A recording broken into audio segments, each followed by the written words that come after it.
Hey everyone. About a month ago or so, I asked Deka Ironworks if they would care to do an interview before the release of the JF-17. They agreed, but unfortunately due to time constraints, we were unable to find a good time to do it in person. So I asked the community over at SplashOneGaming Discord to provide any and all questions they had related to the JF-17, and I would pass them along and either post the answers in the Discord or some other format. Well, I ended up deciding to provide it here on YouTube. That way I give you some footage of the JF-17 in the background for your viewing pleasure. Playing Deka Ironworks today is the sultry voice provided by my good friend Colt Rogue. You may know him from Twitch and various Ralphie Dude videos. Welcome, Colt, and thank you for filling in. Hello, thanks for having me. Shall we jump right in? I think so. All right. Question one. Let's start with maybe a brief overview of what the JF-17 is and what it was made to do. The JF-17 is more like a mini F-16. We've already seen how crazy players got about the F-16 joining DCS World. The best source of public JF-17 info will be Wikipedia. Okay. What made you guys choose the JF-17? Because by developing a modern aircraft, players can experience more advanced avionics and weapon systems. Our adding new units to the Chinese asset pack showcases that we want to set up a virtual battlefield which represents the 21st century. And how long have you guys been working on the JF-17? In total, 3 years, I think. But we actually focused and worked hard during the past 12 months. We may have spent more time enjoying our lives during the first 2 years. Okay. What block version of the JF-17 are we going to get? Currently, it's something between Block 1 and 2, but we may ultimately upgrade it to Block 2. What kind of technology did you guys have to develop for this plane that didn't exist in DCS world? The somewhat customized IFF system. For the air-to-ground radar, our first version was using our own RBM rendering. However, because we're not familiar with custom effects, we were not very satisfied with the result. Later, we found ED's air-to-ground radar API. We tested it, and the effect is pretty good. After early access, we plan to focus more on air-to-ground radar features. What was it like obtaining relevant info to the JF-17?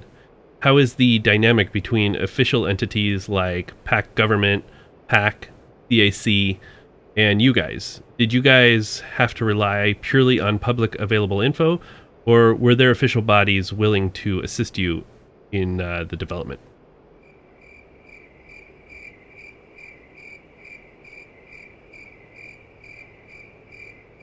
Okay.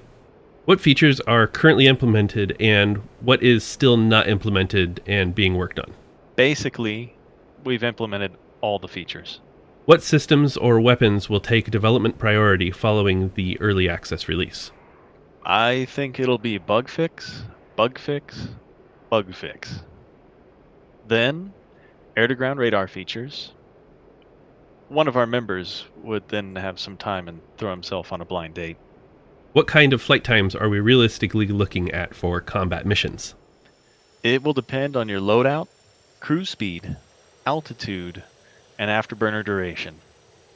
With 3 external tanks, 2 PL5s, and 2 SD10s, the JF-17 can stay in the air for about 3.5 hours. Of note, if you stay in the air too long, you might run out of oxygen. Does the JF-17 variant we are getting have aerial refueling capabilities? AAR capability requires changes of both the exterior and interior models, as well as fuel system modifications. Our plan is to add this function after early access. What are you guys most proud of with the JF-17? A low-cost fighter jet with only 6 tons empty weight can fulfill a wide variety of mission types. Can we expect a manual before the end of the year? A quick guide will be provided at launch, which will be later expanded to a flight manual. Will there be any campaigns, and if so, is there a rough estimate as to when we can expect them?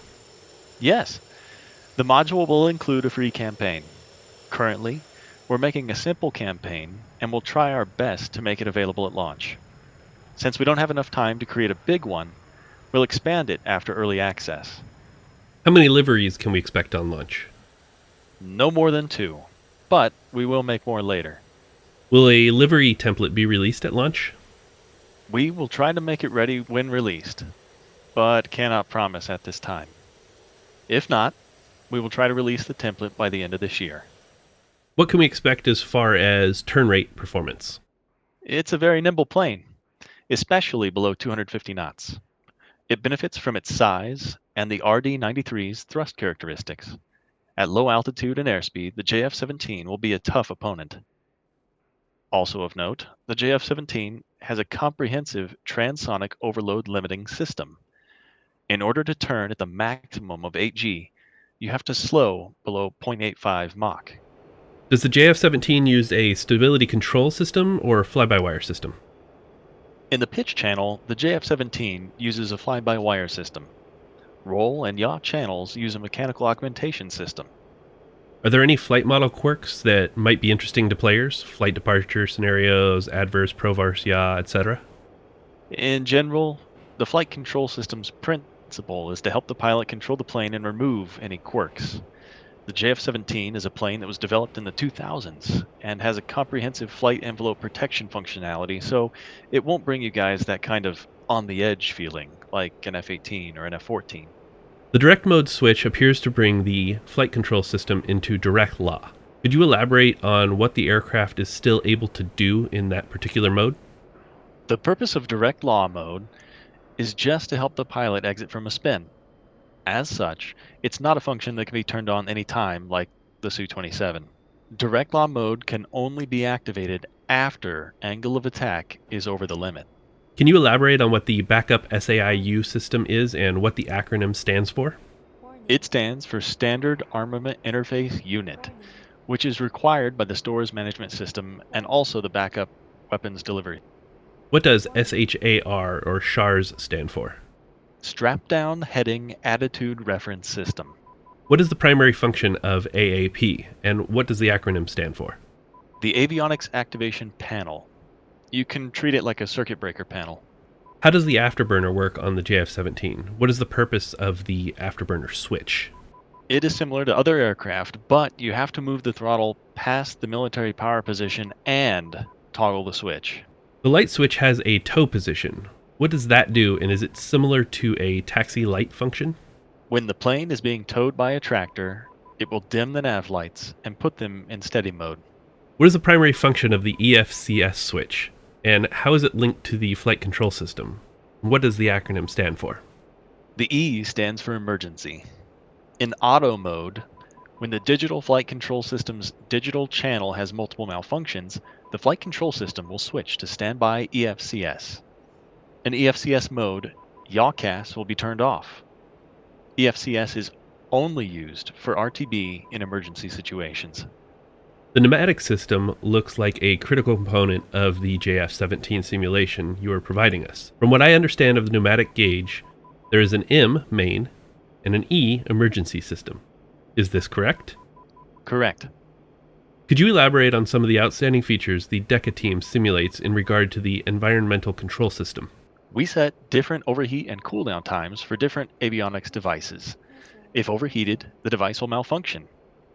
For the systems that require pressure, such as radar and fuel tanks, an environmental control system malfunction will also cause them to malfunction. For example, the fuel system will then only supply fuel to the engine by gravity.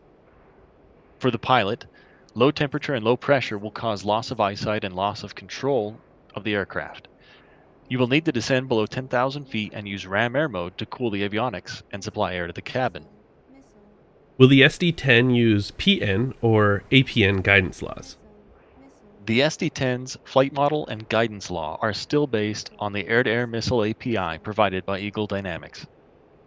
Can you give us a rundown on the air-to-air and air-to-ground weapons that we can expect for the JF-17? For air-to-air, the SD-10, which is an active radar-guided missile, or FOX-3 by brevity, and the PL-5E2, which is an IR-guided missile, or FOX-2. For air-to-ground, the LD-10 anti-radar, the C-802AK anti-ship, the CM-802AKG man-in-the-loop, the LS-6/GB6 JSOW, the C-701, think Tiny Maverick, The BRM-1, which is a laser-guided 90mm rocket. General-purpose bombs include the Mark 80 series, and laser-guided bombs include the GBU-1X series. What are some chances we get some indigenous Chinese dumb weapons? Something Chinese equivalent to the Mark 82 or the GBU-12? Since these bombs will have the same effects in the game, we have no plans to add the weapons. How capable are SAMs, such as, let's say, an SA-15 or an SA-10, at engaging the long-range man-in-the-loop or anti-ship missiles or glide bombs? These missiles have a fairly large radar cross-section, so it shouldn't be that hard for SAMs to detect them. However, these missiles have relatively fast speeds and powerful warheads, and the cost of a failed interception will be very high. Will there ever be a helmet-mounted sight for the JF-17? Actually, you can find the HMD button on the AAP panel, but the Pakistani Air Force never equipped an HMD on the JF-17. We have a prototype implementation of the HMD, so if the Pakistani Air Force starts using an HMD and we have enough data, we may consider adding it later. As I mentioned earlier, real airplanes can be upgraded several times during their service lives. We can do the same thing. What countermeasure suite does the JF-17 have?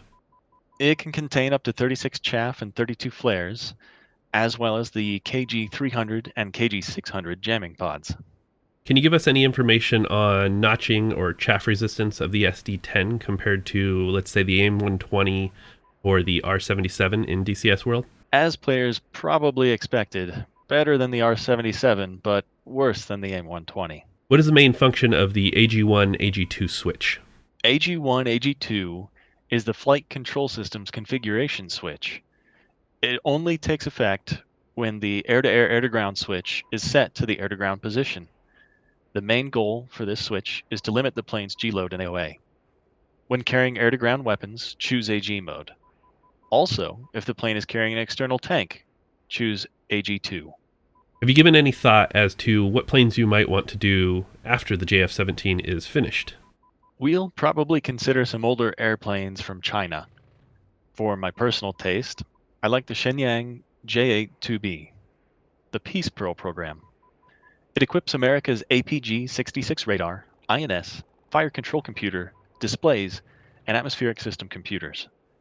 Imagine a fighter jet with the F-16's radar and BVR capability that can reach Mach 2.2 at over 60,000 feet.